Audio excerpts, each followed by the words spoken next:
Good morning. നമ്മൾ എക്കണോമിക്സിലെ introduction കഴിഞ്ഞ ക്ലാസ്സുകളിൽ പരിചയപ്പെട്ടു. മൈക്രോ എക്കണോമിക്സിലെയും മാക്രോ എക്കണോമിക്സിലെയും ചാപ്റ്ററിൻ്റെ ലേ ഔട്ട് കഴിഞ്ഞ വീഡിയോയിൽ നിങ്ങൾ കേട്ടിട്ടുണ്ടാവും. ഇന്ന് നമ്മൾ ഡിസ്കസ് ചെയ്യാൻ പോകുന്നത് മൈക്രോ എക്കണോമിക്സിലെ ഫസ്റ്റ് ചാപ്റ്ററാണ്. ഇൻട്രഡക്ഷൻ ടു മൈക്രോ എക്കണോമിക്സ് എന്ന് പറയുന്ന ഒരു ചാപ്റ്ററാണ്.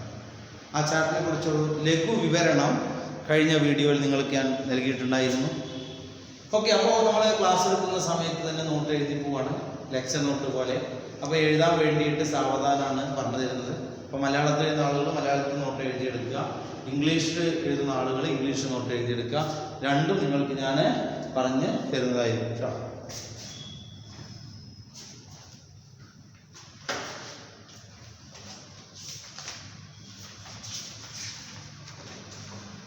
അപ്പോൾ ചാപ്റ്ററിൻ്റെ പേര് മൈക്രോ എക്കണോമിക്സ് ഒന്നാമത്തെ chapter, introduction to micro economics.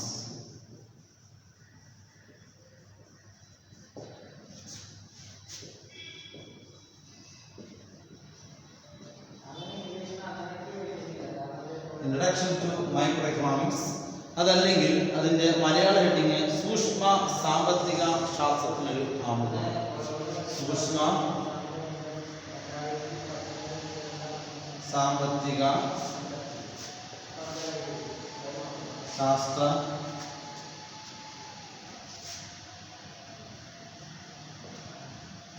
ആമുഖം.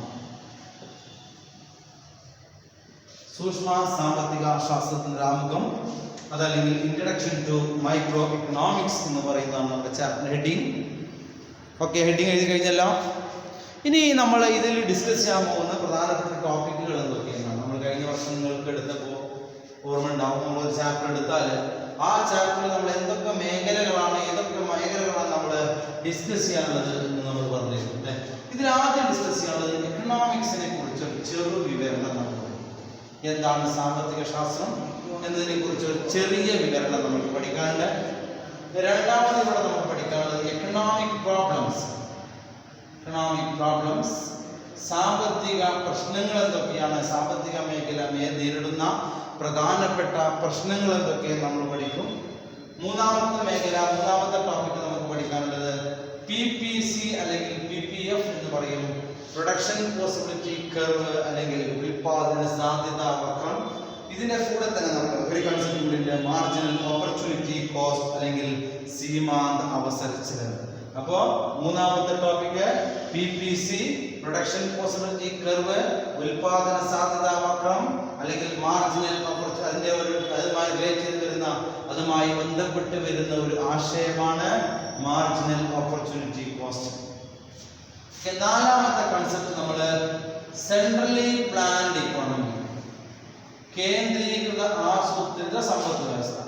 കേന്ദ്രീകൃത ആസൂത്രിത സമ്പദ് വ്യവസ്ഥ എന്നൊരാശയം. അഞ്ചാമത്തെ ടോപ്പിക്ക് മാർക്കറ്റ് ഇക്കോണമി അല്ലെങ്കിൽ കമ്പോള സമ്പദ് വ്യവസ്ഥ എന്നൊരു ടോപ്പിക്ക്. ആറാമത്തത് positive and normative economics. Malayalam English തന്നെയാണ്, positive and normative economics. Then last one മൈക്രോയും മാക്രോയും തമ്മിലുള്ള വ്യത്യാസം. ഇങ്ങനെയുള്ള 7 ടോപ്പിക്കാണ് നമുക്ക് പഠിക്കാനുള്ളത്. മൈക്രോ എക്കണോമിക്സും മാക്രോ എക്കണോമിക്സും തമ്മിലുള്ള വ്യത്യാസം എന്താണ് എന്ന് ലാസ്റ്റ് ഒരു ചാപ്റ്റർ നമ്മൾക്ക് പഠിക്കാനുണ്ട്. ഓക്കെ, ചെറിയൊരു ചാപ്റ്ററാണ്, ഒരു 3 മാർക്കിനൊക്കെ സാധാരണ എക്സാമിന് ചോദിക്കുന്ന ചാപ്റ്ററാണ്. അപ്പോൾ നോക്കാം, ഇത് സാധാരണയായിട്ട് ചോദിക്കാൻ സാധ്യതയുള്ളത് മൈക്രോയും മാക്രോയും തമ്മിലുള്ള വ്യത്യാസം, അതുപോലെ പ്രൊഡക്ഷൻ പോസിബിലിറ്റി കർവ്. ഇത് രണ്ടുമാണ് വളരെ പ്രധാനപ്പെട്ടത്. അത് കഴിഞ്ഞാൽ പിന്നീട് ഇമ്പോർട്ടൻസ് എക്കണോമിക് പ്രോബ്ലംസ്. അപ്പോൾ നമ്മൾ ഓരോന്നോരോന്ന് ഡിസ്കസ് ചെയ്യും. ഓക്കെ, ഇത് ഇങ്ങനെയുള്ള 7 ടോപ്പിക്കാണ് നമുക്ക് ഈ ചാപ്റ്ററിൽ ഡിസ്കസ് ചെയ്യുന്നത്. ഏതൊക്കെയാണ്? എക്കണോമിക്സ് എന്താണ്, എക്കണോമിക് പ്രോബ്ലംസ് എന്തൊക്കെയാണ്, ഉൽപാദന സാധ്യത വക്രം എന്താണ്, സെൻട്രലി പ്ലാൻഡ് ഇക്കോണമി എന്താണ്, മാർക്കറ്റ് ഇക്കോണമി എന്താണ്, പോസിറ്റീവ് ആൻഡ് നോർമേറ്റീവ് എക്കണോമിക്സ് എന്താണ്, മൈക്രോയും മാക്രോയും തമ്മിലുള്ള വ്യത്യാസം എന്താണ്. ഓക്കെ, അപ്പോൾ നമ്മൾ ആദ്യത്തെ ടോപ്പിക് എടുക്കുകയാണ്. ആദ്യത്തെ topic what you mean by economics. കഴിഞ്ഞ വർഷം നിങ്ങൾ ഇന്ത്യൻ ഇക്കോണമിയാണ്, ഇന്ത്യൻ സാമ്പത്തിക ശാസ്ത്രമാണ് കഴിഞ്ഞ വർഷം പഠിച്ചത്. അതിൽ നിന്നെല്ലാം വ്യത്യസ്തമായി ഇവിടെ നമ്മൾ ഇക്കണോമിക് തിയറീസും അതുപോലെ തന്നെ എക്കണോമിക് കൺസെപ്റ്റുകൾ, എക്കണോമിക് ആശയങ്ങളാണ് പഠിക്കുന്നത്. അപ്പോൾ ആദ്യം നമ്മൾ ചെറുതായിട്ട് ബ്രീഫായിട്ട് എക്കണോമിക്സ് എന്താണെന്നൊന്ന് പരിചയപ്പെടുന്നു. ഫസ്റ്റ് ടോപ്പിക്ക് സാമ്പത്തിക ശാസ്ത്രം അല്ലെങ്കിൽ എക്കണോമിക്സ്. ഹെഡിങ് എഴുതുക, എക്കണോമിക്സ് അല്ലെങ്കിൽ സാമ്പത്തിക ശാസ്ത്രം. നമ്മൾ എക്കണോമിക്സ് എന്ന വാക്ക് പഴയ പേര് പൊളിറ്റിക്കൽ ഇക്കോണമി എന്നാണ്. The old name of economics was the political economy. Political economy എന്നായിരുന്നു. രാഷ്ട്രീയ ധനശാസ്ത്രം എന്ന പദമാണ് എക്കണോമിക്സിന്റെ പഴയ പേര്. എക്കണോമിക്സ് എന്ന വാക്കിന്റെ അല്ലെങ്കിൽ എക്കണോമിക്സിന്റെ പഴയ പേര് എന്താണ്? ഓക്കെ, നമുക്കറിയാം political economy.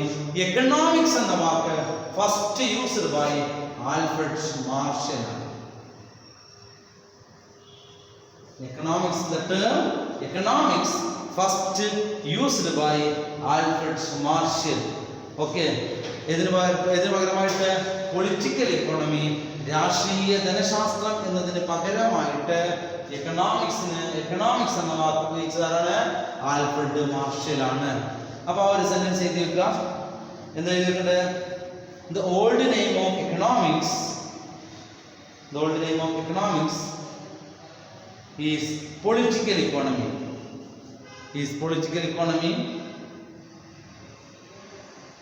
The term economics used by Alfred Marshall.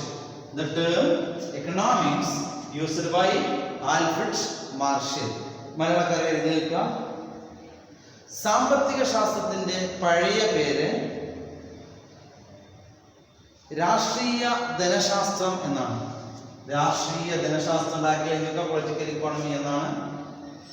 സാമ്പത്തിക ശാസ്ത്രം അല്ലെങ്കിൽ എക്കണോമിക്സ് എന്ന വാക്ക് ആദ്യം ഉപയോഗിച്ചത് ആൽഫ്രഡ് മാർഷൽ ആണ്. ഓക്കെ, അതാണ് നമ്മൾ ഫസ്റ്റ് പഴയ പേര് എന്താണ്? എക്കണോമിക്സിന്റെ പഴയ പേര് പൊളിറ്റിക്കൽ ഇക്കോണമി. ഈ പൊളിറ്റിക്കൽ ഇക്കോണമി മാറ്റിയിട്ട് എക്കണോമിക്സ് ഉപയോഗിച്ചാണ് ആൽഫ്രഡ് മാർഷൽ എന്ന് പറയുന്ന സാമ്പത്തിക ചിന്തകനാണ്. ഇനി ഗൃഹഭരണം എന്നർത്ഥം വരുന്ന ഹൗസ് ഹോൾഡ് മാനേജ്മെന്റ് എന്നർത്ഥം വരുന്ന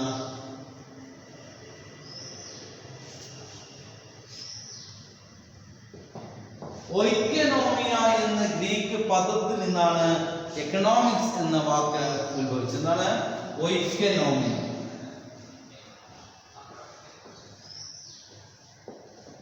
ഗൃഹഭരണം. അപ്പോ ഗൃഹഭരണം എന്നർത്ഥമുള്ള ഒയ്ക്കനോമിയ എന്ന ഗ്രീക്ക് ടേമിൽ നിന്നാണ് ഏത് ഉത്ഭവിച്ചത്? എക്കണോമിക്സ് എന്ന വാക്ക് ഉത്ഭവിച്ചത്. The term economics derived from Greek term oikonomia, which means household management. Malayalam ഇംഗ്ലീഷിലേക്ക്. The term economics derived from Greek term oikonomia, which means household management. Okay, അപ്പോൾ എന്താണ് ഹൗസ്ഹോൾഡ് മാനേജ്മെന്റ് എന്നർത്ഥം വരുന്ന ഗൃഹഭരണം എന്നർത്ഥമുള്ള ഒയ്ക്കനോമിയ എന്ന ഗ്രീക്ക് ടേമിൽ നിന്നാണ് എക്കണോമിക്സ് എന്ന വാക്ക് ഉത്ഭവിച്ചിട്ടുള്ളത്. ക്ലിയർ? ഓക്കെ, ഓരോ പോയിന്റ് ആയിട്ട് പറയുന്നത് നമുക്ക് എഴുതിയെടുക്കാൻ വേണ്ടിയിട്ടാണ്. അടുത്തത് എക്കണോമിക്സിന്റെ പിതാവായി അറിയപ്പെടുന്നത് ആഡം സ്മിത്ത് ആണ്. The father of economics, Adam Smith. Okay, ഇതാ എക്കണോമിക്സിന്റെ പിതാവായി അറിയപ്പെടുന്ന ആരാണ്? Adam Smith. Adam Smith is the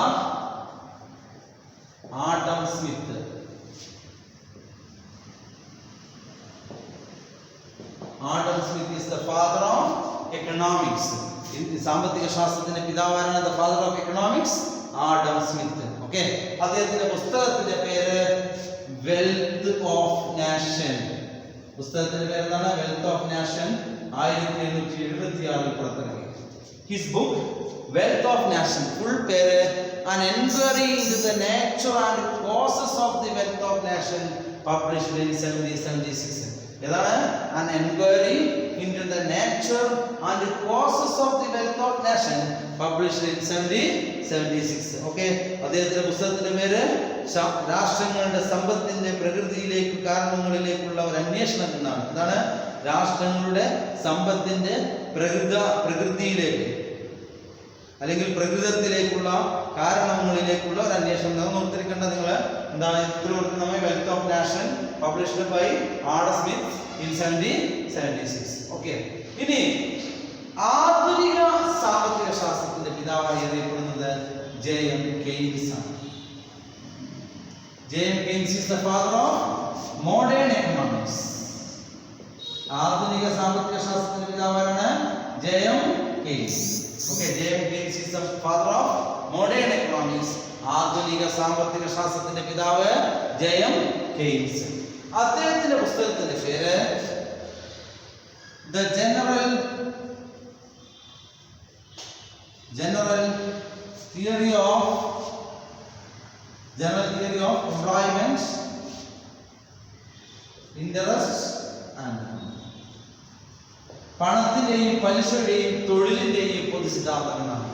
1936 പുറത്തിറക്കിയ the general theory of employment, interest and money എന്നതാണ് എന്ത് കെയ്ൻസിന്റെ പുസ്തകം.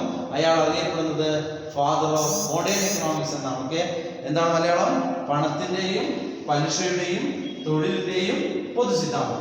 ഇത് പുറത്തിറക്കിയതാണ് 1936 ഇത് പുറത്തിറക്കുന്നത്. ഓക്കെ, അപ്പൊ എന്താണ്? Father of economics Adam Smith, wealth of നാഷന്, മോഡേൺ എക്കണോമിക്സിന്റെ ആധുനിക സാമ്പത്തിക ശാസ്ത്രത്തിന്റെ പിതാവ് J M. Keynes, the general theory of employment, interest and money, published in 1936. Okay, ഇനി ഇന്ത്യൻ സാമ്പത്തിക ശാസ്ത്രത്തിന്റെ പിതാവായി അറിയപ്പെടുന്നത് ദാദാഭായ് നവറോജി. ഇന്ത്യൻ സാമ്പത്തിക ശാസ്ത്രത്തിന്റെ പിതാവ് Dadabhai Naoroji. Father of Indian economics Dadabhai Naoroji. Okay, Indian സാമ്പത്തിക ശാസ്ത്രത്തിന്റെ പിതാവാണ് ദാദാഭായ് നവറോജിയാണ്. അയാളുടെ തിയറി ഡ്രെയിൻ തിയറിയാണ് ദാദാഭായ് നവറോജിയുടെ സിദ്ധാന്ത പുസ്തകം. ഓക്കെ, അപ്പൊ നോക്കാം. ഇന്ത്യൻ സാമ്പത്തിക ശാസ്ത്രത്തിന്റെ പിതാവ് ദാദാഭായ് നവറോജി. അപ്പൊ നോക്ക്, എന്താണ്? ആഡം സ്മിത്തിനെ കണ്ടു, അതുപോലെ തന്നെ കെയ്ൻസിനെ കണ്ടു, അതുപോലെ ദാദാഭായ് നവറോജിയെയും കണ്ടു. കൂടുതൽ നോക്കൂ. അപ്പൊ എന്തൊക്കെയാണ് നമ്മൾ കണ്ടത്? Adam Smith, Indian father of economics, J M. Keynes, modern എക്കണോമിക്സിന്റെ പിതാവ്, അതുപോലെ തന്നെ അദ്ദേഹത്തിന്റെ പുസ്തകം general theory of employment, interest and money 1936 പുറത്തിറക്കി. ഓക്കെ, ഇനി നമ്മൾ അടുത്ത ടോപ്പിക് എക്കണോമിക്സ് എന്താണെന്ന് നമ്മൾ കണ്ടില്ല. എക്കണോമിക്സിന് 4 ഡെഫിനിഷൻ ഉണ്ട്. ഒന്ന് വെൽത്ത് ഡെഫിനിഷന്, വെൽഫെയർ ഡെഫിനിഷന്, അതോടൊപ്പം തന്നെ scarcity definition, last modern definition. അതിലൊന്നും നിങ്ങൾക്ക് അത്ര ഡീറ്റെയിൽ ആയിട്ട് പഠിക്കാനില്ല, ഏത് ക്ലാസ്സിലേക്ക് പഠിക്കും. നമ്മൾ ഓരോന്നും ആരാണ് കൊണ്ടുവന്നത് ഓർത്തിരിക്കുക കേട്ടോ. ഇത്രയേ ഉള്ളൂ. നോക്കാം. വെൽത്ത് ഡെഫിനിഷന് ആഡം സ്മിത്താണ് കൊണ്ടുവന്നത്. വെൽഫെയർ ഡെഫിനിഷൻ കൊണ്ടുവന്നത് മാർഷലാണ്. സ്കേഴ്സിറ്റി ഡെഫിനിഷൻ കൊണ്ടുവന്നത് ലേണർ റോബിൻസൺ ആണ്. അതുപോലെ തന്നെ മോഡേൺ ഡെഫിനിഷൻ അല്ലെങ്കിൽ ഗ്രോത്ത് ഡെഫിനിഷൻ കൊണ്ടുവന്നത്, ഗ്രോത്ത് ഡെഫിനിഷൻ ഇൻട്രൊഡ്യൂസ് ചെയ്തത് എക്കണോമിക്സ് എന്താണെന്ന് കഴിഞ്ഞു ഇൻട്രൊഡ്യൂസ് ചെയ്തത് പോൾ സാമുവൽസൺ ആണ്. ഗ്രോത്ത് ഡെഫിനിഷന് അല്ലെങ്കിൽ എന്താണ് നമ്മൾ മോഡേൺ ഡെഫിനിഷന് കൊണ്ടുവന്നു. അപ്പോൾ അതുമായി ബന്ധപ്പെട്ട പോയിന്റ് നിങ്ങൾക്ക് നോട്ട് ചെയ്ത് വെക്കാൻ വേണ്ടി ഞാൻ കൂടുതൽ എഴുതി വെക്കുന്നു. എഴുതിയെടുക്കുക കേട്ടോ. അപ്പോൾ ഡെഫിനിഷന് 4 ഡെഫിനിഷൻസ്, 4. ഒന്ന് വെൽത്ത് ഡെഫിനിഷൻ. ഒന്നാമത്തത് വെൽത്ത് ഡെഫിനിഷൻ കൊണ്ടുവന്നത് ആഡം സ്മിത്ത്. പുസ്തകത്തിന്റെ പേര് വെൽത്ത് ഓഫ് നാഷൻ, 1776. രണ്ടാമത്തത് വെൽഫെയർ ഡെഫിനിഷൻ, വെൽഫെയർ ഇംഗ്ലീഷിൽ വെച്ചാൽ മതി, നല്ല കാര്യം. ആൽഫ്രഡ് മാർഷല്.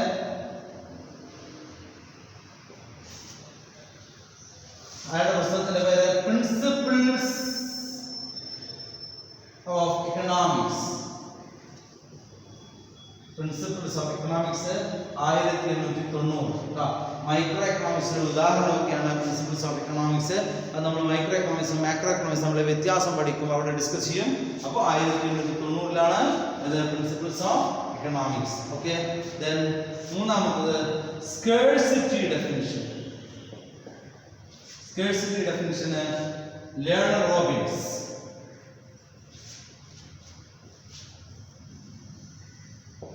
റോബിൻസ് പുസ്തകത്തിന്റെ പേര്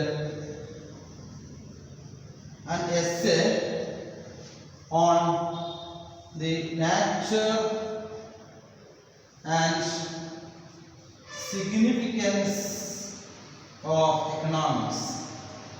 1932 ഏതാണ് an essay on the nature and significance of economics എന്താണ് 1932. നാലാമത്തെ ഗ്രോത്ത് ഡെഫിനിഷൻ, ഇതിനെ മോഡേൺ ഡെഫിനിഷൻ എന്ന് പറയാറുണ്ട്. ഇത് കൊണ്ടുവന്നത് പോൾ എ സാമുവൽസൺ ആണ്. പോൾ എ സാമുവൽസൺ, അയാളുടെ പുസ്തകത്തിന്റെ പേര് വെറും എക്കണോമിക്സ്, 1964. ഇതിങ്ങനെ തരാൻ കാരണം എന്താണെന്ന് വെച്ചാൽ കുറച്ച് മുൻപുള്ള ക്വസ്റ്റ്യൻ പേപ്പറുകൾ, കഴിഞ്ഞ വർഷം 10 വർഷങ്ങളിലുള്ള ക്വസ്റ്റ്യൻ പേപ്പറുകളിലൊക്കെ ഒരു മാർക്കിനൊക്കെ ചോദിച്ചിരുന്നു, അല്ലെങ്കിൽ ചേരുംപടിയൊക്കെ ചേർക്കുമ്പോൾ അതിൽ ചോദിച്ചിരുന്നു ഇതാരൊക്കെയാണെന്നുള്ളത് നോക്കാം. അപ്പോൾ എക്കണോമിക്സിന് 4 ഡെഫിനിഷൻ കൊടുത്തിട്ടുണ്ട്. ഒന്ന് ആഡം സ്മിത്ത്. ആഡം സ്മിത്തിൻ്റെ വെൽത്ത് ഡെഫിനിഷനാണ് ആഡം സ്മിത്ത് ഇൻട്രൊഡ്യൂസ് ചെയ്ത് വെൽത്ത് ഡെഫിനിഷൻ. ഓക്കെ, അയാളുടെ പുസ്തകത്തിൻ്റെ പേര് വെൽത്ത് ഓഫ് നാഷൻ, 1776 പുറത്തിറക്കി.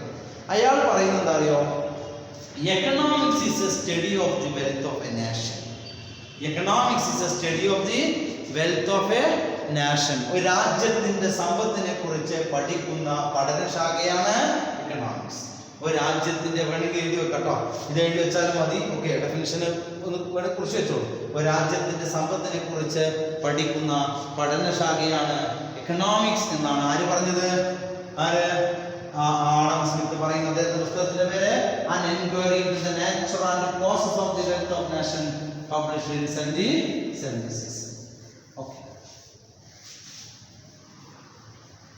ഇനി രണ്ടാമത്തെ ഡെഫിനിഷൻ പറയുകയാണെങ്കിൽ വെൽഫെയർ ഡെഫിനിഷന് ആൽഫ്രഡ് മാർഷലാണ് കൊണ്ടുവന്നത്. പ്രിൻസിപ്പിൾസ് ഓഫ് എക്കണോമിക്സ് എന്നുള്ളതാണ് അയാളുടെ പുസ്തകം, 1890 പുറത്തിറക്കിയത്. അയാൾ പറയാണ്, നമ്മൾക്കറിയാം നമ്മൾ ഇന്ന് മോഡേൺ ഗവൺമെന്റിന്റെ ആക്ടിവിറ്റീസ് എന്ന് പറയുന്നത് വെൽഫെയർ ഓറിയന്റഡ് ആണ് അല്ലെ. ഇന്ന് പുതിയ ആധുനിക സർക്കാർ ക്ഷേമ സർക്കാരാണ്. അപ്പോൾ ജനങ്ങളും അവരുടെ ക്ഷേമ പ്രവർത്തനങ്ങളെ കുറിച്ച് പഠിക്കുന്ന പഠനശാഖയാണ് എക്കണോമിക്സ് എന്നാണ്. കുറേ വലിയൊരു ഡെഫിനിഷനാണ്. അപ്പോൾ നിങ്ങൾ അത്ര നോർത്തിരിക്കേണ്ട, അതുകൊണ്ട് തരാത്തത്. നമുക്ക് സിമ്പിളായിട്ട് പറയാം, it is a study of the people and welfare activities. Welfare oriented അല്ലെ, ജനങ്ങളുടെ ക്ഷേമത്തെക്കുറിച്ചും അവരുടെ ജീവിതശൈലിയെക്കുറിച്ചും അവരുടെ ആക്ടിവിറ്റീസിനെ കുറിച്ച് പഠിക്കുന്നതാണ് വെൽഫെയർ എന്നാണ് ആര് പറഞ്ഞത്? Alfred marshal. വെൽഫെയർ ഡെഫിനിഷൻ പറയുന്നത് പ്രിൻസിപ്പിൾസ് ഓഫ് എക്കണോമിക്സ് 1890 അയാളുടെ പുസ്തകം പുറത്തുണ്ട്. ഹെഡിങ് മാത്രം കൊടുത്തിരുന്നാൽ മതി കേട്ടോ. ഓക്കെ, നെക്സ്റ്റ് സ്കേഴ്സിറ്റി ഡെഫിനിഷൻ ആണ്. സാധാരണ എക്കണോമിക്സിന്റെ ഡെഫിനിഷൻ ചോദിച്ചാൽ നിങ്ങൾ എഴുതേണ്ടത് എന്താണ് എക്കണോമിക്സ് എന്ന് ചോദിച്ചാൽ അവിടെ നിങ്ങൾ എഴുതേണ്ടത് സ്കേഴ്സിറ്റി ഡെഫിനിഷൻ ആണ്. സ്കേഴ്സിറ്റി ഡെഫിനിഷൻ കൊണ്ടുവന്നത് ലേണർ റോബിൻസൺ ആണ്. അത് നമുക്കറിയാം, പ്രധാനമായിട്ടും വളരെ പ്രധാനപ്പെട്ട ഒരു ഡെഫിനിഷനാണ് scarcity definition.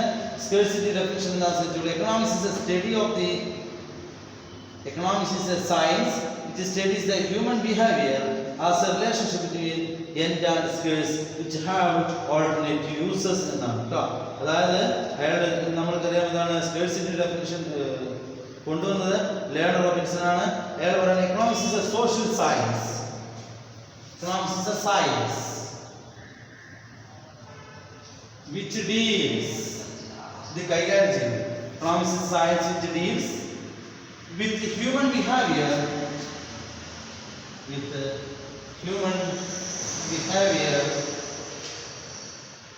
as a relationship between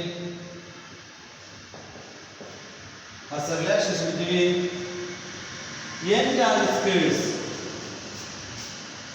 End and scarce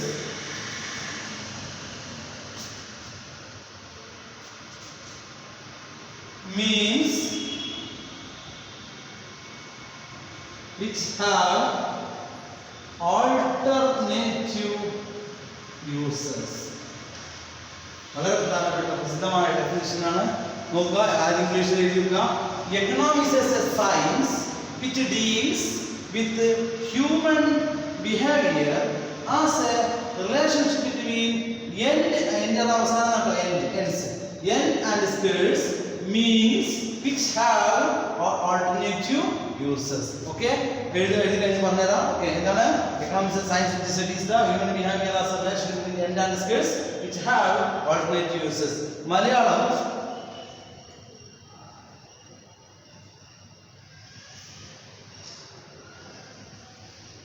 ആവശ്യങ്ങളും ബദൽ ഉപയോഗങ്ങളുമുള്ള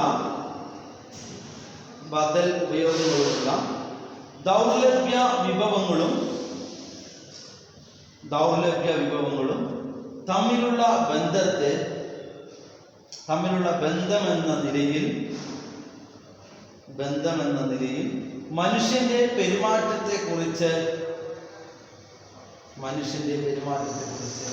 പഠിക്കുന്ന ഒരു സാമൂഹിക ശാസ്ത്രമാണ് സാമ്പത്തിക ശാസ്ത്രം. പഠിക്കുന്ന ഒരു സാമൂഹിക ശാസ്ത്രമാണ് സാമ്പത്തിക ശാസ്ത്രം, അല്ലെങ്കിൽ പഠിക്കുന്ന ഒരു ശാസ്ത്രമാണ് സാമ്പത്തിക ശാസ്ത്രം. ഓക്കെ, മനുഷ്യന്റെ ആവശ്യങ്ങളെക്കുറിച്ചും മനുഷ്യന്റെ ആവശ്യങ്ങളും ബദൽ ഉപയോഗമുള്ള ദൗർലഭ്യ വിഭവങ്ങളും തമ്മിലുള്ള ബന്ധമെന്ന നിലയിൽ മനുഷ്യന്റെ പെരുമാറ്റത്തെക്കുറിച്ച് പഠിക്കുന്ന ഒരു സാമൂഹിക ശാസ്ത്രം, അല്ലെങ്കിൽ പഠിക്കുന്ന ഒരു ശാസ്ത്ര ശാഖയാണ് എക്കണോമിക്സ് എന്നാണ് ലേണർ റോബിൻസൺ പറയുന്നത്. അതായത് ഒറ്റ വാക്കിൽ പറഞ്ഞ രണ്ട് ടേമുകളാണ് എടുക്കേണ്ടത്. End and skills. എൻഡ് എന്ന് പറഞ്ഞാൽ അവസാനം തന്നെ എയിം, നമ്മളെ ലക്ഷ്യം, അല്ലെങ്കിൽ നമ്മളെ സാറ്റിസ്ഫാക്ഷൻ എന്നൊക്കെ പറയാം. നമ്മളെ utility, satisfaction, utility. Okay, then skills എന്താ? വിഭവം. അതിവിടെ ഒറ്റ വാക്കിൽ പറഞ്ഞാൽ the main economic problem, the human wants are unlimited and resources are limited. This problem solved by economics. നമ്മുടെ കയ്യിലുള്ള വിഭവങ്ങളും സ്കേഴ്സായ വിഭവങ്ങളും, സ്കേഴ്സ് എന്താ? ദൗർലഭ്യമുള്ള വിഭവങ്ങളും നമ്മുടെ ആവശ്യങ്ങളും തമ്മിലുള്ള ബന്ധം കാണിക്കുന്ന മനുഷ്യന്റെ പെരുമാറ്റമാണ് എക്കണോമിക്സ് എന്നാണ്. ഇപ്പൊ എന്റെ കയ്യിൽ 1000 രൂപ ഉണ്ട്, എനിക്ക് 1000 കൊണ്ട് ഒരുപാട് ആവശ്യങ്ങളുണ്ട്. ഈ 1000 ആവശ്യവും തമ്മിലുള്ള ബന്ധം കാണിക്കുന്ന, റിലേഷൻഷിപ്പ് കാണിക്കുന്ന, അവ തമ്മിലുള്ള ബന്ധം കാണിക്കുന്ന എന്താണ്? ഈ ആവശ്യങ്ങൾ, എനിക്ക് 10,000 ആവശ്യമുണ്ട്, അല്ലെങ്കിൽ 1000 ഒരുപാട് ആവശ്യങ്ങളുണ്ട്. ഈ ആവശ്യങ്ങളും എൻ്റെ 1000 തമ്മിലുള്ള ബന്ധം, അതിന് എൻ്റെ പെരുമാറ്റം, ഈ ബന്ധത്തിനനുസരിച്ച് എൻ്റെ പെരുമാറ്റം എങ്ങനെയാണെന്ന് കാണിക്കുന്ന സാമൂഹിക ശാസ്ത്രമാണ്, അല്ലെങ്കിൽ പഠനശാഖയാണ് എക്കണോമിക്സ്. നിങ്ങൾ ആലോചിച്ച് നോക്കൂ, നമ്മൾ പഠിക്കും, അടുത്ത ടോപ്പിക്കിലെങ്കിലും പഠിക്കും എന്താണ് എക്കണോമിക് പ്രോബ്ലംസ് എന്ന് പറയുമ്പോൾ. അവിടെ നിന്ന് ഇത് വ്യക്തമാവും. നമ്മുടെ കയ്യിലുള്ള വിഭവം ദൗർലഭ്യമാണ്. ഈ ദൗർലഭ്യമുള്ള വിഭവം കൊണ്ട് പരമാവധി തൃപ്തി നമ്മൾ കൈവരിക്കണം, പരമാവധി സാറ്റിസ്ഫൈഡ് ചെയ്യണം, പരമാവധി ഒബ്ജക്റ്റീവ്സ് നേടണം, പരമാവധി എൻഡിലെത്തണം. പരമാവധി എൻഡ് എന്ന് പറഞ്ഞാൽ ഗോൾ കേട്ടോ, പരമാവധി ലക്ഷ്യത്തിലെത്തണം. അതിനുവേണ്ടി നമ്മളെ സഹായിക്കുന്ന, നമ്മുടെ പെരുമാറ്റത്തെക്കുറിച്ച് പഠിക്കുന്ന പഠനശാഖയാണ് എക്കണോമിക്സ് എന്നാണ് ലേണർ റോബിൻസൺ പറയുന്നത്. അപ്പോൾ ശ്രദ്ധിച്ചിരിക്കുക, economics is a science which studies the human behavior as a relationship between end and skills means which have alternative uses. Okay, next നമ്മൾ ഗ്രോത്ത് ഡെഫിനിഷൻ ഓൾ സാമ്പിൾസ് എന്ന് പറയുന്നത് മോഡേൺ ഡെഫിനിഷൻ ഒക്കെയാണ്. അതിലേക്ക് നിങ്ങൾക്ക് കൂടുതൽ പോകേണ്ട ആവശ്യമില്ല. ഈ സ്കിൽസിന്റെ ഡെഫിനിഷൻ മാത്രം ഓർത്തിരിക്കുക കേട്ടോ. പിന്നെ വെൽത്ത് ഡെഫിനിഷൻ വളരെ സിമ്പിളാണ്, അത് നമുക്ക് ഓർത്തിരിക്കണം. ഇനി നമ്മളെ ഒറ്റ വാക്കിൽ പറഞ്ഞാൽ എന്താണ് എക്കണോമിക്സ് എന്ന് വെച്ചാൽ, economics is a study of the economic activity എന്നാണ്. എന്താണ് economics? Economics is a study of the economic activity. Okay, സാമ്പത്തിക പ്രവർത്തനങ്ങളെ കുറിച്ച് പഠിക്കുന്ന പഠനശാഖയാണ് സാമ്പത്തിക ശാസ്ത്രം. എന്താണ്? സാമ്പത്തിക പ്രവർത്തനങ്ങളെ കുറിച്ച് പഠിക്കുന്ന പഠനശാഖയാണ് സാമ്പത്തിക ശാസ്ത്രം. അപ്പൊ ഇതില് economics is a study of the economic activity.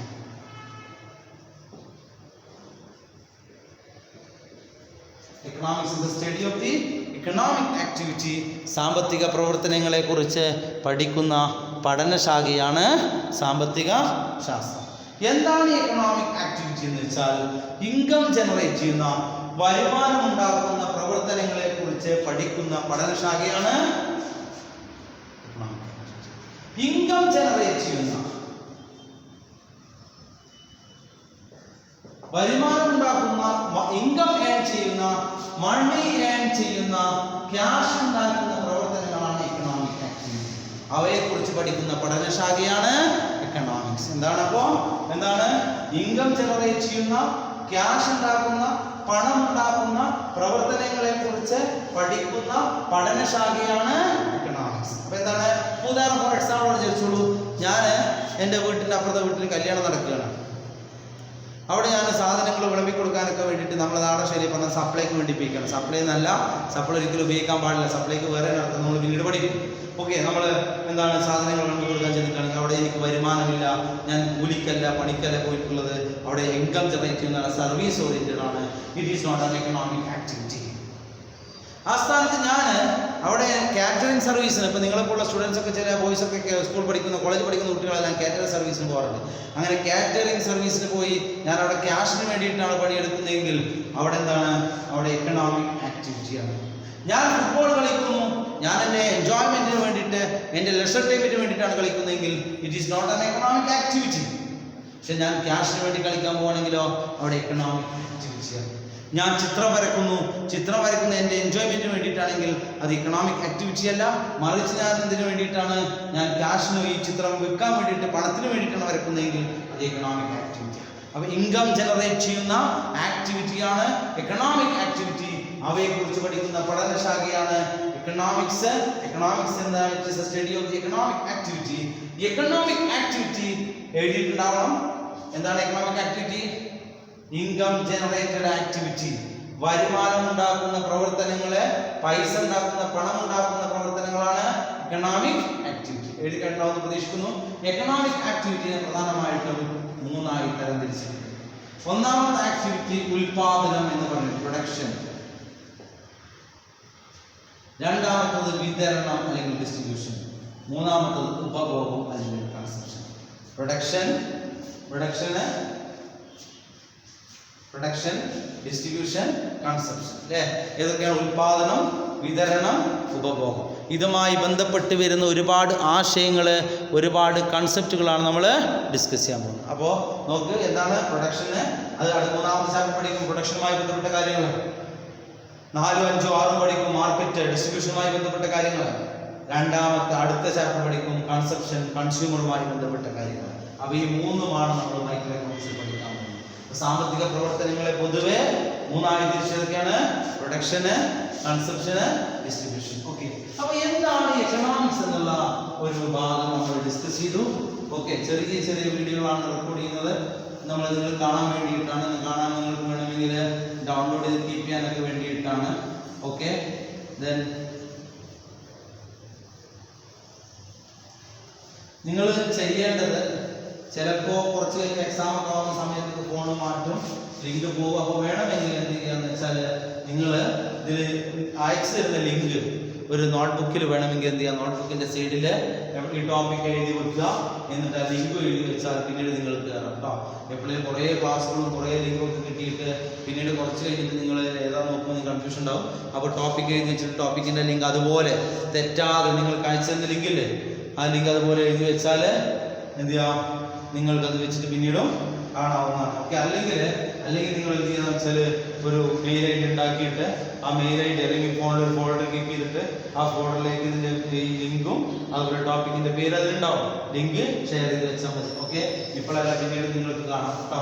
അപ്പോൾ നെക്സ്റ്റ് വീഡിയോയിൽ നെക്സ്റ്റ് ടോപ്പിക്കുമായിട്ട് അടുത്ത ടോപ്പിക്കായിട്ടുള്ള എക്കണോമിക് പ്രോബ്ലംസ് എന്ന് പറയുന്ന ടോപ്പിക്കുമായിട്ട് നമ്മൾ വരും. ഓക്കെ, എന്തെങ്കിലും ഡൗട്ട്സുകൾ ഉണ്ടെങ്കിൽ ചോദിക്കുക, നോട്ട് കൂടെ തന്നെ എഴുതി പോരുക. ഓക്കെ, ശരി, ബൈ.